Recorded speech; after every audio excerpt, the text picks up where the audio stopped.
Tabiatda shunday manzaralar borki, ular bizga insoniylik darsini o'tadi.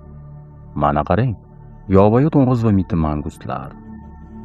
Bir qarashda bu ikki hayvonning nima aloqasi bor deb o'ylashingiz mumkin. To'ng'izlarning ustida va qalin terisi orasida turli parazitlar, kanalar yopishib olib, ularga tinchlik bermaydi. Qichish va azobdan to'ng'iz o'zini qayerga urishini bilmay qoladi. Agar u tozalanmasa, bu parazitlar uni kasallantirib, hatto o'limga ham olib kelishi mumkin.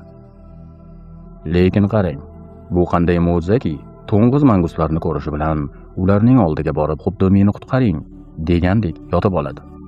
Mitti mangustlar esa qo'rqmasdan uning tanasiga chiqib, xuddi mohir jarrohlardek parazitlarni birin-ketin tozalay boshlaydi. To'ng'iz esa ularga zarar yetkazmaydi, aksincha huzur qilib yotadi. Bu yerda hayvonlar o'zaro do'stlikni, yordam berishni unutishmagan. Ular o'z fitratiga sodiq. Afsuski, bugun insonlar bir-biriga dushmanlik qilayotgan bir paytda hayvonlar bizga qanday do'st bo'lish kerakligini ko'rsatib bermoqda. Hayvon hayvonligini unutmadi. Ammo inson ba'zan insonligini unutib qo'yayotgandek go'yo. Fikrlaringizni izohlarda yozib qoldiring.